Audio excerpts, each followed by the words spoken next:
Some people think success gives them the right to humiliate others. My brother was one of those people. Easter dinner, 2024.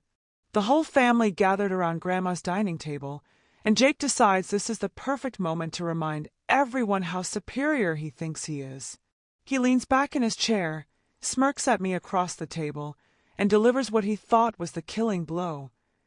Not everyone can handle a real career in tech, Sarah. Some people are just built for softer things. 8 years. 8 years of building something from nothing, working 18-hour days, taking risks that kept me awake at night. All dismissed as softer things in front of our entire family. The room went silent. My cousins stared at their plates. My parents looked uncomfortable. And my grandma, she just smiled that mysterious smile she gets when she knows something the rest of us don't. What Jake didn't realize was that karma had already been served, and it was about to be plated with dessert. The person he just humiliated, the one whose career he just mocked in front of everyone who mattered. I owned his division, and Grandma was about to make sure everyone at that table knew it. This is the story of arrogance meeting its match, of quiet revenge served at the perfect temperature, and of the moment my brother's world came crashing down with a single sentence from an 80-year-old woman who'd been keeping the best secret of her life.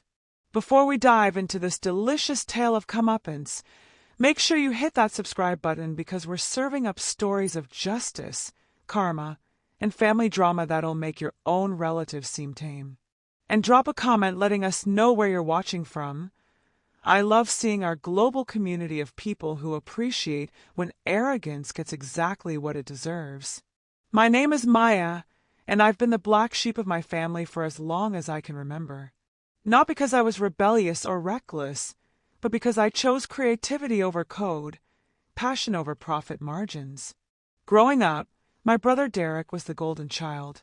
Straight A's in math and science, computer camps every summer, coding competitions that he'd win with that same smug smile he still wears today. My parents would beam with pride every time he talked about algorithms and data structures, nodding along like they understood a word of it.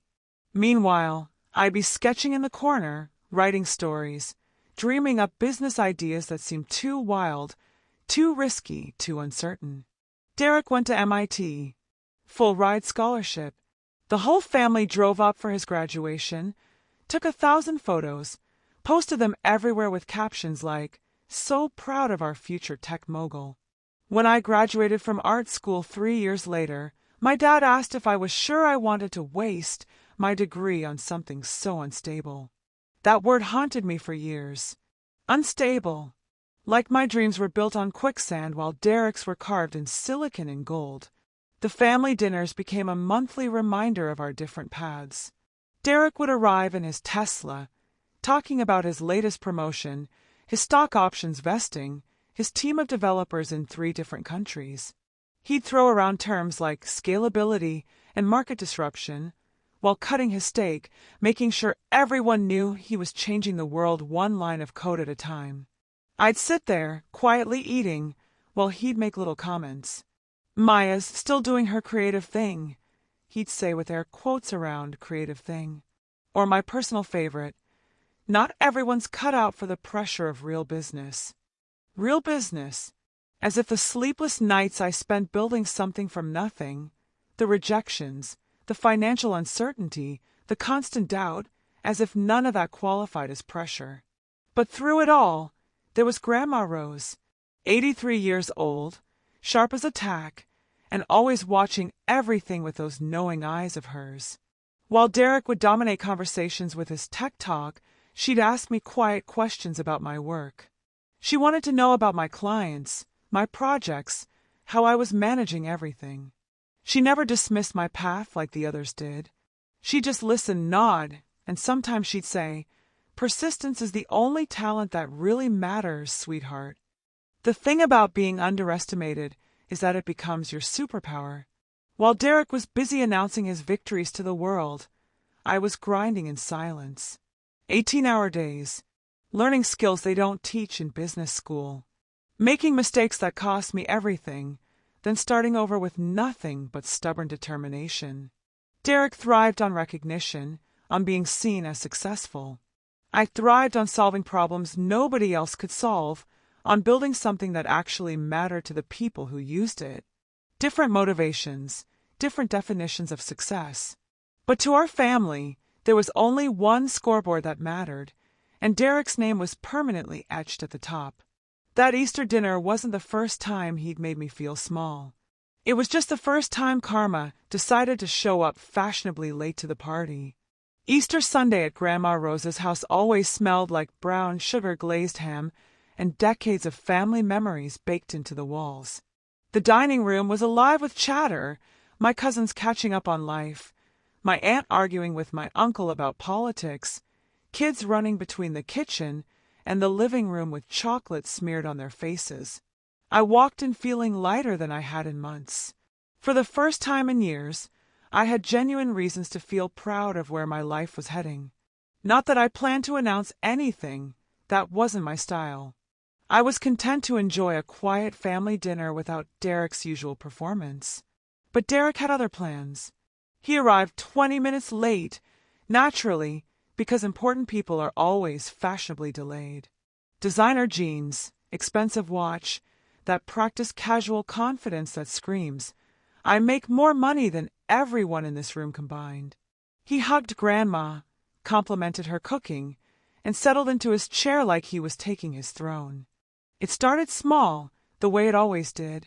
My cousin asked about work, and Derek launched into this elaborate story about his latest project. "We're revolutionizing the entire fintech space," he said, cutting his ham with surgical precision. "Most people don't understand the complexity of what we're building. The algorithms alone took my team 6 months to perfect." I focused on my mashed potatoes, hoping the conversation would shift to literally anything else. Then my dad made the mistake of asking about my work. Before I could even open my mouth, Derek jumped in. "Maya's still doing her freelance thing. Very artistic." The pause before artistic was deliberate, loaded with condescension. "It's nice that she gets to follow her passions without worrying about real deadlines or profit margins." My stomach tightened, but I kept quiet. Not worth the fight. Not today. Derek wasn't finished. He never was. Every story became a humble brag wrapped in fake concern for others. When my uncle mentioned struggling with his small business, Derek nodded sympathetically and said, "That's the thing about traditional industries. They're not built for scale. In tech, we think differently. We solve problems for millions of users, not just dozens." When my cousin talked about her teaching job, Derek smiled and said, "Teaching is so important. Of course, the real challenge is staying relevant when technology is changing education so rapidly. That's why we're developing platforms that could transform how kids learn." Every conversation became a launching pad for Derek to showcase his superiority. He wasn't just eating dinner. He was consuming the room's attention, making sure every topic circled back to his achievements, his insights, his world-changing vision. Then came the moment that still makes my blood pressure spike. Grandma asked me to pass the butter, and Derek chimed in with, "Better stick to passing things, Maya. Leave the heavy lifting to those of us built for it." The joke landed with scattered uncomfortable laughter. I felt heat creep up my neck, but I passed the butter and said nothing. That's when Derek decided to go for the kill. He leaned back in his chair, surveyed the table like a general addressing his troops, and delivered his verdict on my entire life's work. Not everyone can handle a real career in tech.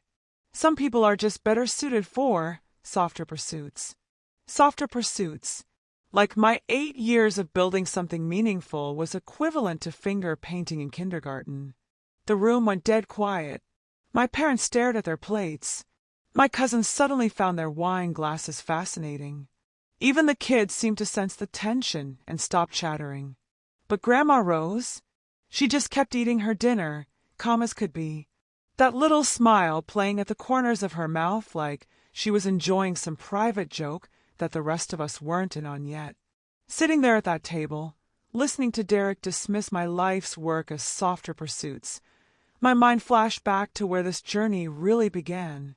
3 years ago, in my cramped studio apartment, living on ramen noodles and pure, stubborn determination. I started my company with $1,200 and a laptop that took 5 minutes to boot up.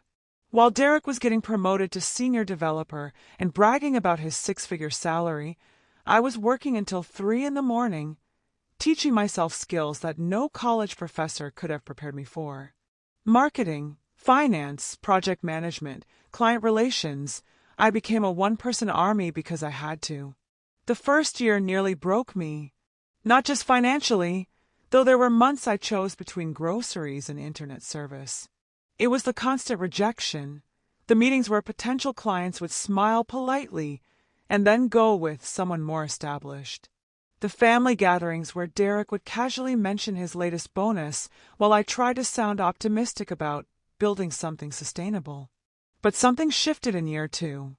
I landed a client who believed in my vision, someone who saw past the small office and the young face and recognized that I was solving problems other companies couldn't touch.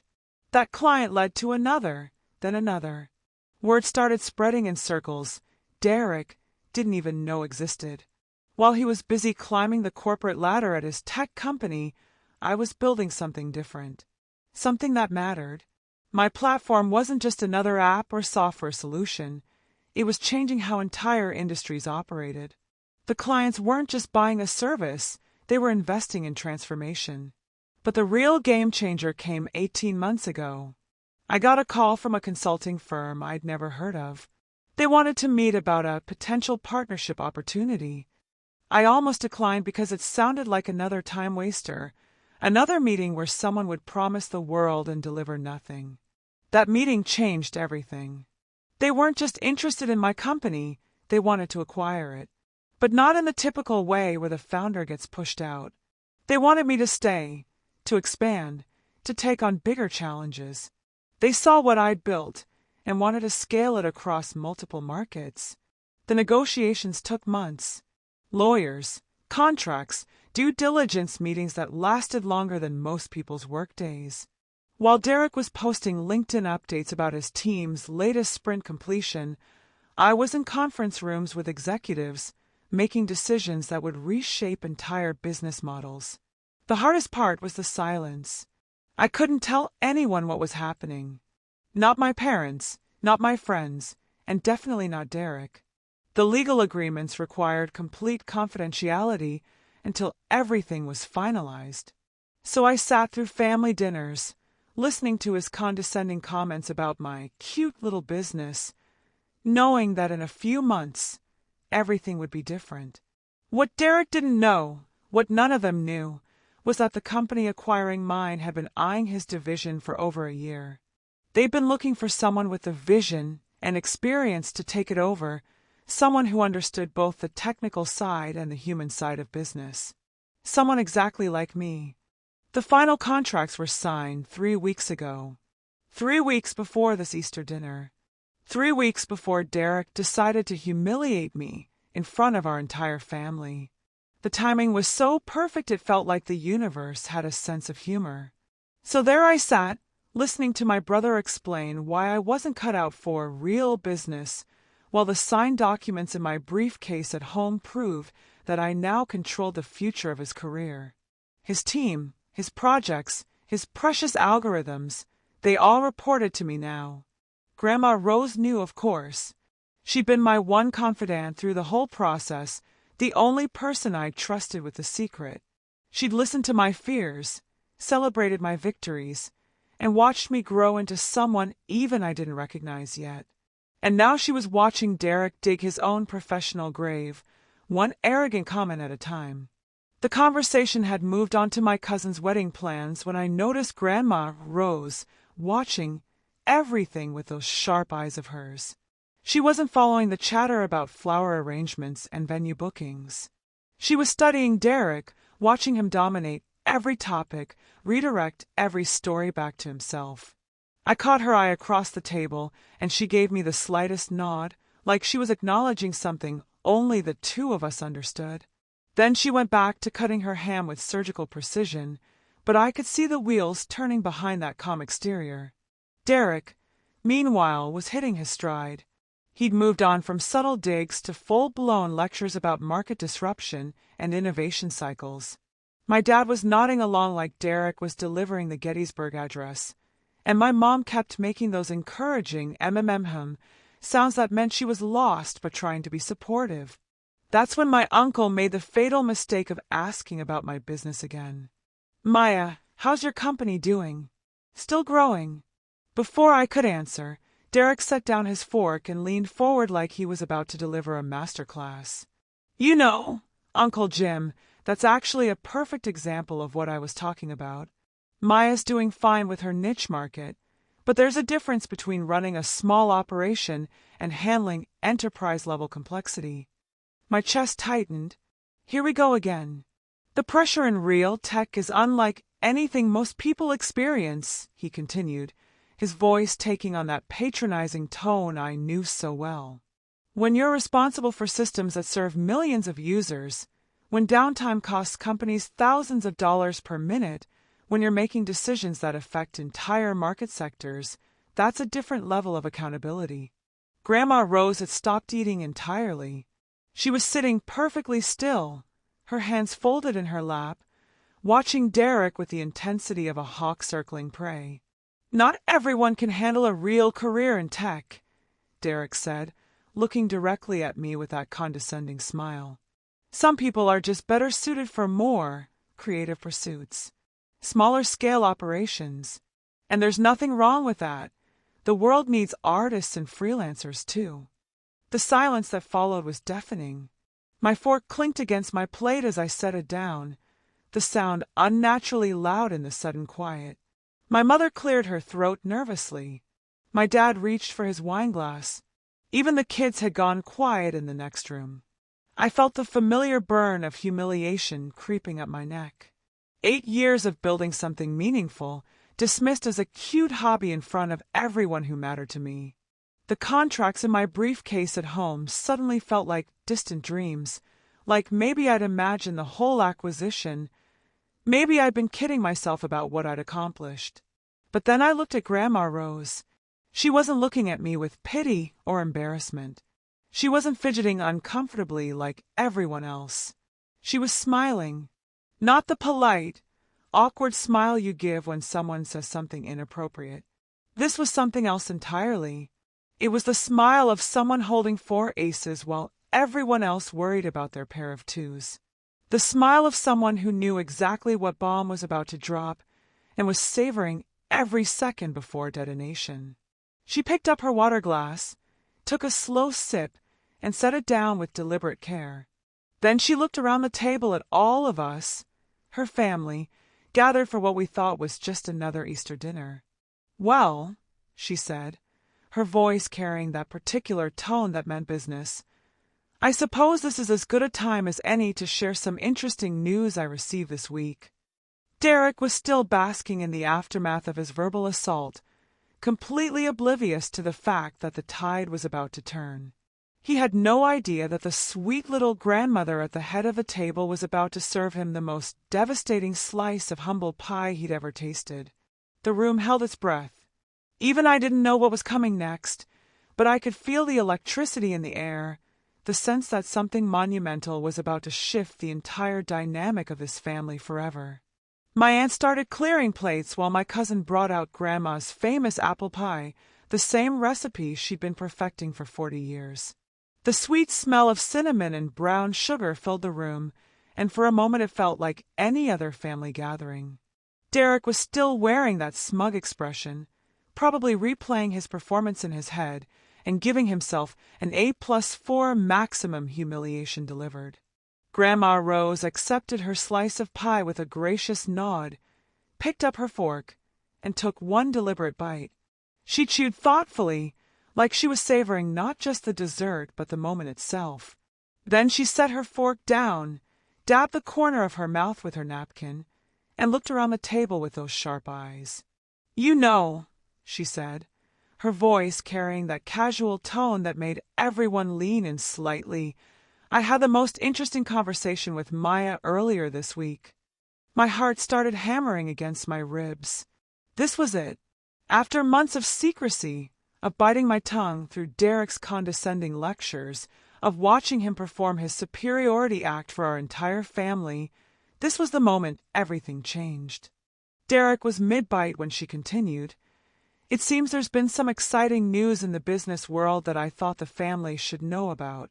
He chewed slower now, something in Grandma's tone making him wary. But he was still Derek, still convinced that any business news worth sharing would somehow revolve around his achievements. Grandma Rose folded her hands in her lap and delivered the words that would replay in my dreams for years to come. Maya's company just acquired TechVantage Corporation's entire financial solutions division. The room went absolutely silent. Not the uncomfortable quiet from earlier, but the kind of profound silence that happens when time itself seems to pause. Derek's fork stopped halfway to his mouth.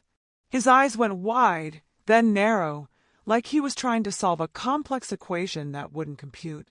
"What do you mean, acquired?" "I mean," Grandma said with the patience of someone explaining basic math to a child, "that Maya's company purchased the division. The whole thing. Assets, personnel, ongoing projects. Everything." That's when it hit him. I watched the color drain from Derek's face as the pieces clicked into place. TechVantage Financial Solutions Division, his division. The department he'd been bragging about for the past 2 hours. The team he called his people. The projects he claimed ownership of. His fork clattered to his plate. "That's—" He started, then stopped. Started again. "That's impossible. I would have known. My boss would have told me. There would have been meetings, announcements." "Oh, there were meetings," Grandma said, cutting another perfect bite of pie. "Maya's been in quite a lot of meetings lately. Very important ones, from what I understand." The table was dead silent. My parents looked confused. My cousins were staring back and forth between Derek and me like they were watching a tennis match, and Derek looked like someone had just told him the laws of physics had been repealed. "But he stammered. "I run that division. I've been there for 5 years. I built those systems. Those are my projects." "Were your projects," Grandma corrected gently. "Now they're Maya's projects. Effective 3 weeks ago, if I have my dates right. 3 weeks ago." That meant Derek had been bragging about his division for 3 weeks straight, talking about his team and his innovations, while I'd already owned the whole thing. Every condescending comment, every dismissive remark about my little business, he'd been making them while unknowingly talking to his new boss. Derek's face went through a rainbow of colors, white with shock, red with embarrassment, then a deeper red that looked suspiciously like rage. "This has to be some kind of mistake. Maya runs a tiny freelance operation. She can't just buy a multi-million-dollar division." "Actually," I said, speaking for the first time since Grandma started talking, "it wasn't that tiny, and it wasn't freelance for the past 18 months. Derek turned to stare at me like I'd grown a second head. "What are you talking about?" "The acquisition I've been working on. The one I couldn't tell anyone about because of confidentiality agreements. The one that closed 3 weeks ago." I kept my voice steady, professional. "Congratulations, Derek. You now work for one of those softer pursuits you were just telling everyone about." The silence that followed my revelation stretched on for what felt like an eternity. Derek sat there, staring at me like I just announced I was actually an alien who'd been studying his species. His pie sat untouched, slowly forming a skin on top as reality sank in. My dad was the first to break. A slow smile spread across his face, not the polite, confused smile from earlier, but genuine pride. "Maya, are you serious? You actually bought his division?" "The whole thing," I confirmed. "Team of 47 developers, 3 major client contracts, and about 6 months' worth of projects that were already in Derek's pipeline." My cousin Sarah started laughing. Not a polite chuckle, but the kind of deep belly laugh that comes when irony is so perfect it hurts. Oh my God, Derek. You literally just spent 2 hours explaining why Maya wasn't cut out for real business while she was sitting there owning your job.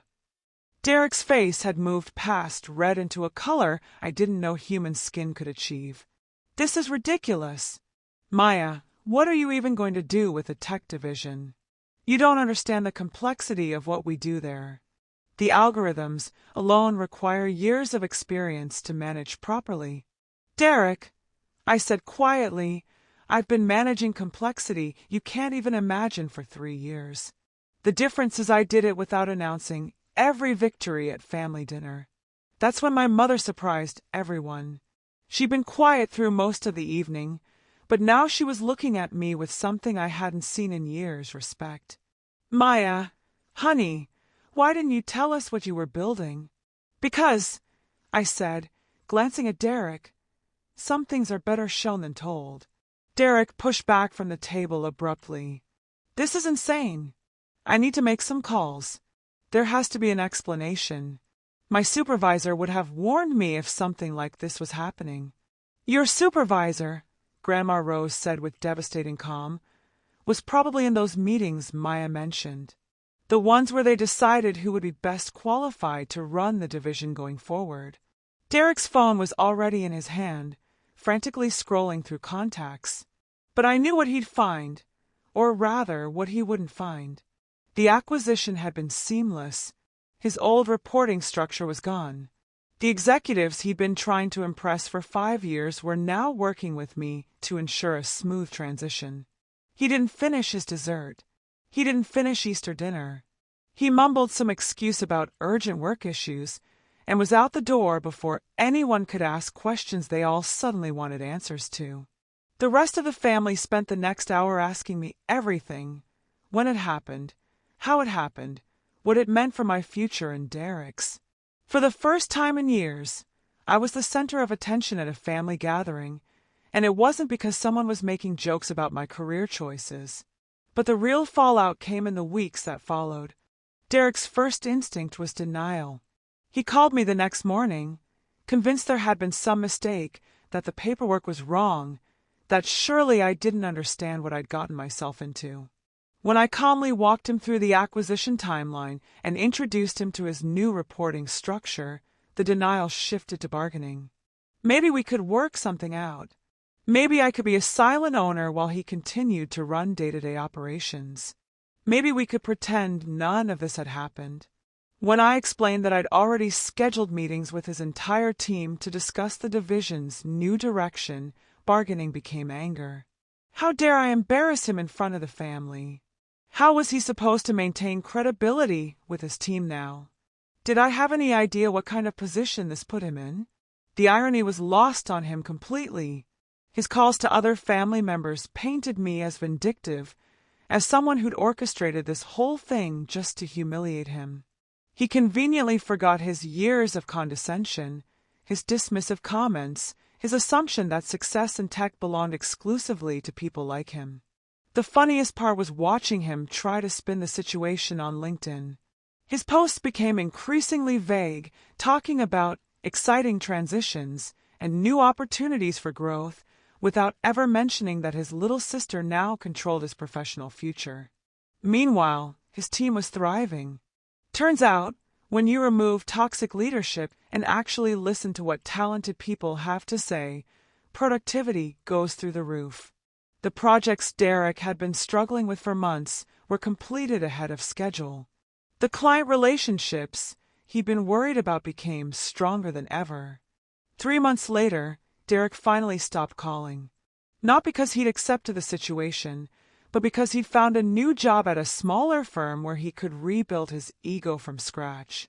His resignation letter was professionally worded but essentially boiled down to, "I can't work for my little sister," which was fine by me. Turns out, the division ran much better without him. Looking back on that Easter dinner, I realized the most powerful lesson wasn't about business or family dynamics or even sweet revenge. It was about the difference between performing success and actually building it. Derek spent years announcing his achievements, making sure everyone knew how important he was, how complex his work was, how superior his path had been. He needed an audience for his success to feel real. Every family dinner was his personal TED Talk. Every conversation was an opportunity to remind people of his status. But real power doesn't need a microphone. Real success doesn't require a daily press release. While Derek was performing his victories, I was quietly building something that would speak for itself when the time was right. The sweetest revenge isn't shouting back when someone tries to diminish you. It's not matching their arrogance with your own. It's signing the papers, doing the work, and letting results arrive with dessert. Derek wanted applause. I wanted progress. And in the end, it was Grandma Rose who made sure I got both. That brings me to something I want to say directly to anyone who's ever been dismissed, underestimated, or told their dreams weren't real enough. Keep building quietly. The people who need to announce how successful they are usually aren't as secure as they pretend to be. The ones who feel compelled to diminish others are often struggling with their own insecurities. Your validation doesn't come from proving them wrong in dramatic moments, though I won't lie, those moments feel incredible. Your validation comes from the work itself, from building something meaningful, from solving problems that matter to the people you serve. Family can hurt in ways that strangers never could, because they know exactly which buttons to push. But family can also surprise you with their capacity to see what others miss. Grandma Rose watched Derek dominate conversations for years, but she also watched me grow, struggle, persist, and ultimately succeed. She saw the person I was becoming even when I couldn't see it myself. She taught me that there's dignity in quiet confidence, that you don't need to diminish others to elevate yourself, and that sometimes the most powerful thing you can do is simply let someone else reveal their character while you focus on building yours. The story didn't end with Derek's humiliation at Easter dinner. It ended with me running a division better than he ever did, with his former team thriving under leadership that listened instead of lecturing, with clients who valued substance over swagger. But the real victory wasn't professional. It was personal. I stopped needing Derek's approval. I stopped caring whether my family understood my path. I stopped measuring my success against anyone else's definition of what mattered. If you're out there grinding in silence, building something while others are busy performing their importance, keep going. Your moment will come. Maybe not as dramatically as mine did. Maybe not with a grandmother delivering the perfect one-liner over apple pie, but it will come. And when it does, you'll realize that the best revenge is living so well that you don't need revenge at all. You just need dessert, good company, and the quiet satisfaction of knowing that while others were talking, you were building something that would speak for itself. So if you've ever sat at a dinner table, in a meeting room, or anywhere else while someone dismissed your dreams as too small, too soft, or too unrealistic, this story is for you. You're not alone in feeling overlooked, underestimated, or undervalued by the people who should be cheering you on the loudest. Maybe your Derek is a sibling who thinks your path isn't legitimate. Maybe it's a colleague who talks over you in meetings. Maybe it's a family member who still introduces you by what you used to do instead of what you're building now. Wherever they are, whoever they are, remember that their need to diminish you says everything about their insecurities and nothing about your potential. Your Grandma Rose might not be an 83-year-old woman with perfect timing and a wicked sense of justice. She might be a mentor who believes in you when you don't believe in yourself. She might be a friend who sees your worth when everyone else is too busy looking elsewhere. She might even be a voice inside your own head that refuses to give up, no matter how many people tell you to quit. The beautiful truth is that success built in silence hits different than success performed for applause. When your moment comes, and it will come, it won't need fanfare because the work will speak for itself. I want to hear from you. What's your best revenge story? Not necessarily business revenge, but that moment when someone who underestimated you had to face the reality of what you'd accomplished. Maybe it was subtle, maybe it was dramatic, maybe it involved dessert and a family gathering. Whatever it was, share it in the comments because I'll be reading every single one. And I know other people in our community need to hear that they're not alone in this. And if you're still in the building phase, still grinding in silence while others perform their importance, drop a comment and let us know what you're working on.